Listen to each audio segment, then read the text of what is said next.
Hey guys, Brian here with Thumper Fab. Today I'm going to walk you through the install of your long travel kit on your Polaris Xpedition. Before you can begin the installation process of your long travel kit, you want to go ahead and remove all the OEM suspension and the exhaust in the rear. First step in the installation process, you'll remove your boot from your kryptonite inner tie rod end to allow it to slide into the steering rack. You'll remove the nut off the kryptonite and slide your boot over the long portion of the inner tie rod before applying Loctite and installing the inner tie rod into your steering rack. With the boot slid over your kryptonite inner tie rod, you'll replace the jam nut. Apply Loctite to the short portion of the inner tie rod and thread it into the steering rack. With your inner tie rod started in the steering rack, you'll tighten using channel locks and use zip ties to seal the boot to the steering rack. With the inner tie rod fully installed and boot secured to the steering rack, I went ahead and threaded the welded assembly for the tie rod onto the outer shank of the inner tie rod. You'll keep your jam nuts loose until you have it on the ground to adjust your toe. For Thumper Fab long travel kit, we provide front shock relocation brackets. You won't have any relocation brackets for the rear, but you will have these two plates. This one will go in front of the shock mount, and this one will go in the rear, sandwiching them together, providing a new shock mounting location for your shock, whether you went with a longer shock or OEM. When going to install your front shock relocation brackets, you'll fish them through the frame. Remember that this bracket will go in front of your shock mount and this bracket will go behind it.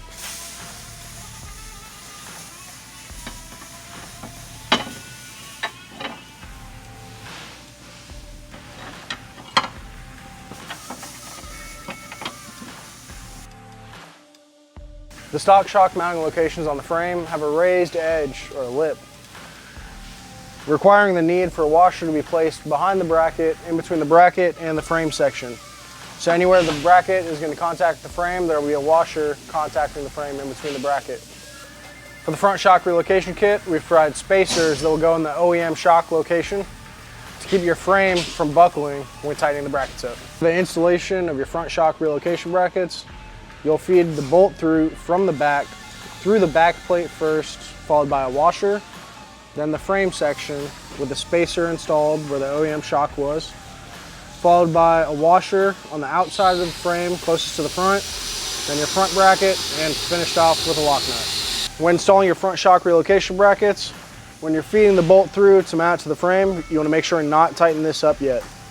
You'll tighten the bolt that mounts your shock to the shock relocation bracket fully before coming back and tightening your frame mounting bolts. The next step in the installation process, you'll go ahead and mount your shock.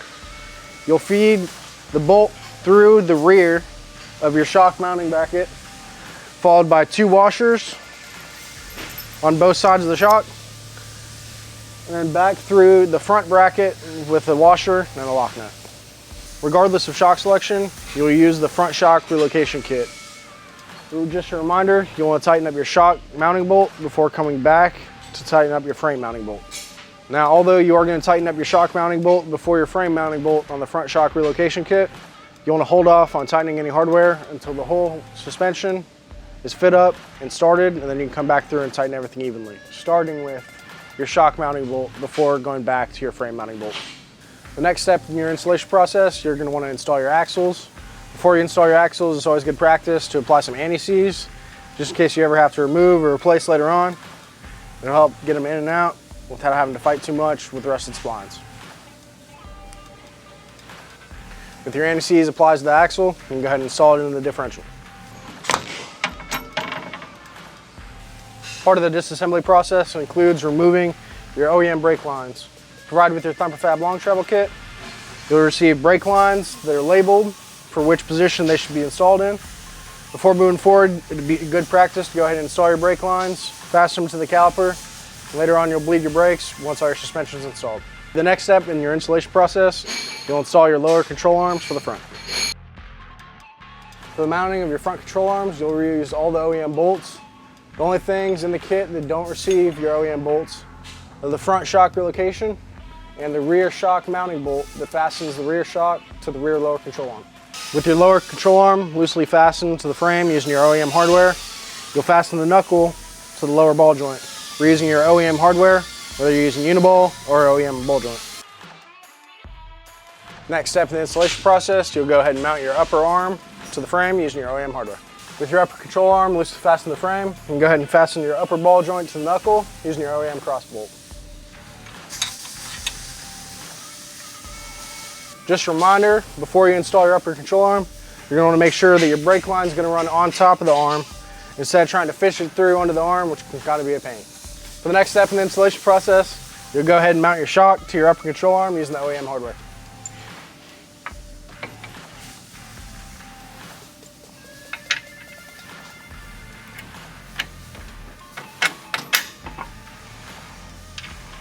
The next step in the installation process, you'll fasten your sway bar end link to the lower control arm.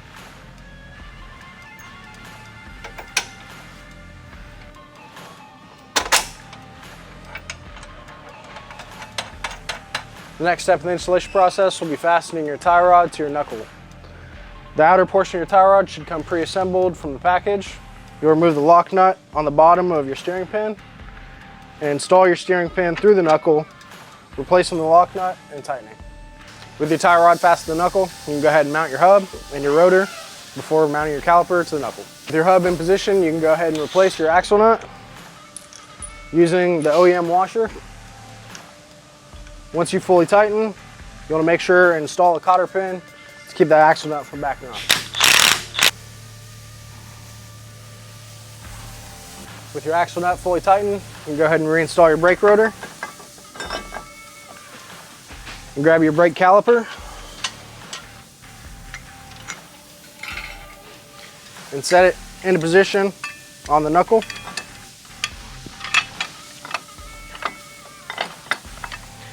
You'll tighten it up using your OEM hardware.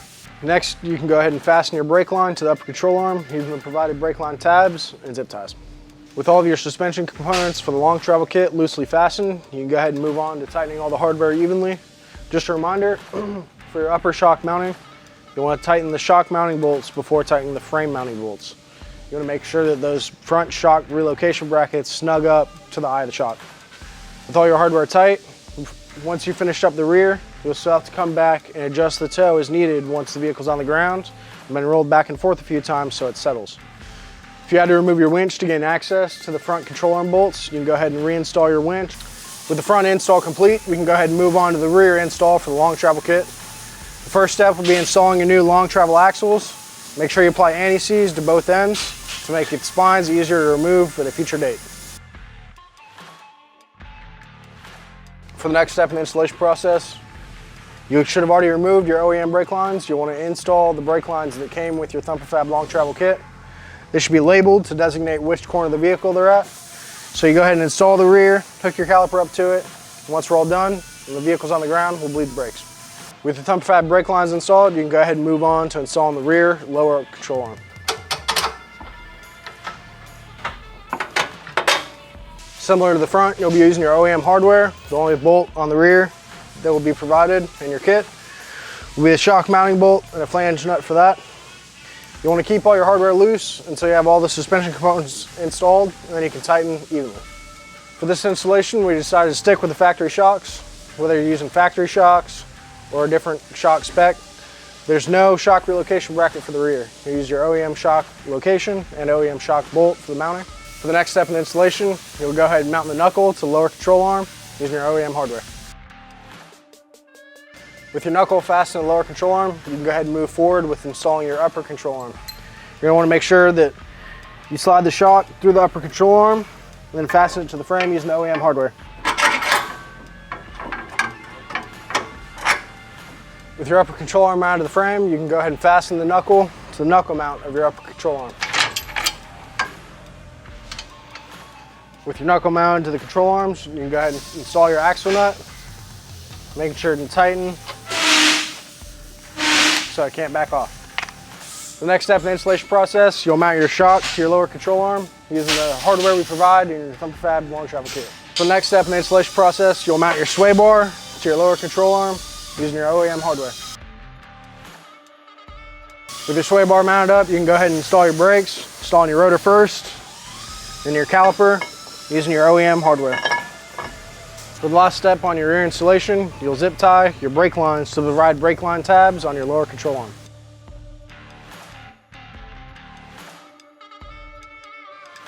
With your brake line nice and secured on your lower control arm, you're going to want to go through, tighten all your fasteners evenly, put the tires back on, set it on the ground, roll it back and forth, check your toe and adjust as needed, and then bleed your brakes. After that, you're ready to hit the trails.